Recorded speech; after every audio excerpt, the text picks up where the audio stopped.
pasukan marinir siaga tempur di pulau terluar NKRI. Ada apa?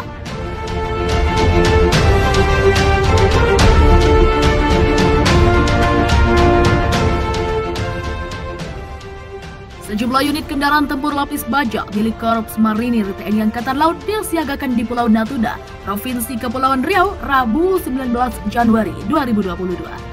Alat utama sistem persenjataan yang disiagakan adalah kendaraan tempur amfibi infanteri BVP-2 yang berada di bawah kendali Satuan Tugas Kompi Komposit Marinir Natuna.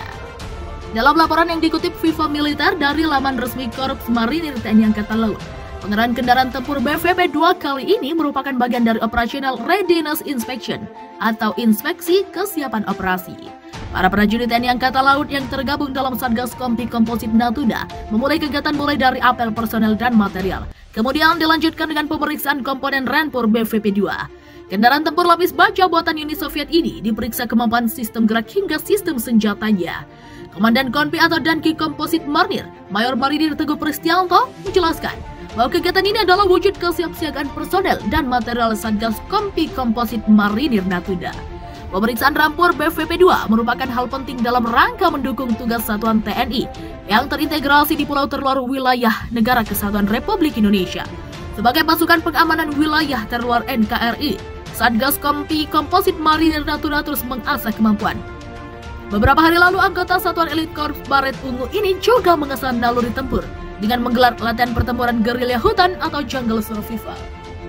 Setiap prajurit Tentara Nasional Indonesia diwajibkan memiliki kemampuan bertahan hidup di hutan untuk mempersiapkan diri dalam menjalankan tugas dan operasi di berbagai medan yang sangat dinamis.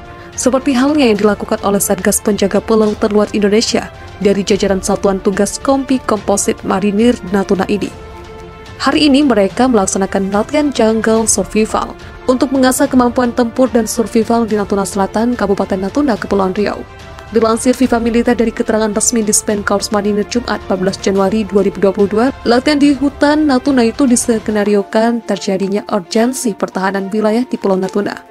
Dalam keadaan khusus, prajurit Satgas Kompi Komposit Marinir Natuna mengubah strategi menggunakan taktik perang gerilya di hutan dan daerah pesisir, jungle survival, yang dipimpin Letda Marinir Daniel R. Basik-Basik diawali dengan pemberian materi tentang navigasi darat, pengesahan jejak, pemanfaatan sumber daya alam yang dapat digunakan untuk bertahan hidup, serta cara mengolahnya di hutan. Sementara itu, Komandan Kompi Komposit Marinir Natuna Mayor Marinir Teguh Pristianto menyampaikan bahwa kegiatan tersebut dilaksanakan sebagai wujud pembinaan kesiapsiagaan personil Satgas Kompi Komposit Marinir Natuna dalam mendukung tugas satuan TNI terintegrasi di Natuna. Latihan ini sebagai wujud pembinaan kesiapsiagaan personil Satgas Kompi Komposit Marinir Natuna dalam mendukung tugas satuan TNI terintegrasi di Natuna, kata Mayor Marinir Teguh Pristianto. Jenderal TNI ini turun langsung latih prajurit Kostrat Perang Hutan.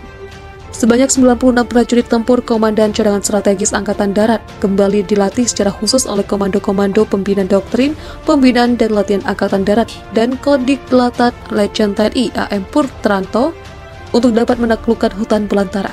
96 prajurit Kostrat yang berasal dari jajaran Divisi Infanteri 1 dan Divisi Infanteri 2 Kostrat, serta Satuan Infanteri yang berasal dari jajaran Kodam di Pulau Jawa, dididik dan dilatih secara khusus di daerah latihan Gunung Tilu, Kecamatan Pasir Jambu, Kabupaten Bandung, Jawa Barat. Mereka digembleng dalam penataan pertempuran hutan oleh Satuan Pusat Kesenjataan Infanteri Kodik Latat sejak 4 November lalu hingga 14 Desember 2021 mendatang. Mereka digembleng dalam penataran pertempuran hutan oleh Satuan Pusat Kesenjataan Infanteri Kodik Latat sejak 4 November lalu. Kemampuan pertempuran hutan mutlak dimiliki oleh pasukan infanteri di mana kondisi geografis daerah operasi saat ini mayoritas terdiri dari hutan tropis, kata Dan Kodik Latat Dirjen TNI AM Purtranto dilansir Viva Militer dari keterangan resminya pada Selasa. Untuk diketahui, Dan Kodik Latat datang didampingi Dan Pusenif Kodik Latat Letjen TNI Arif Rahman serta rombongan pada hari Senin. Medan latihan yang ditempuh Jenderal Bintang 3 TNI Angkatan Darat itu bukanlah medan yang mudah ditempuh. Mereka harus off-road menggunakan kendaraan 4x4 untuk menaklukkan jalan berbukit dan berlembah untuk bertemu para peserta penataran yang ada di pusat komando latihan yang berada di ketinggian 1.700 meter di atas permukaan laut.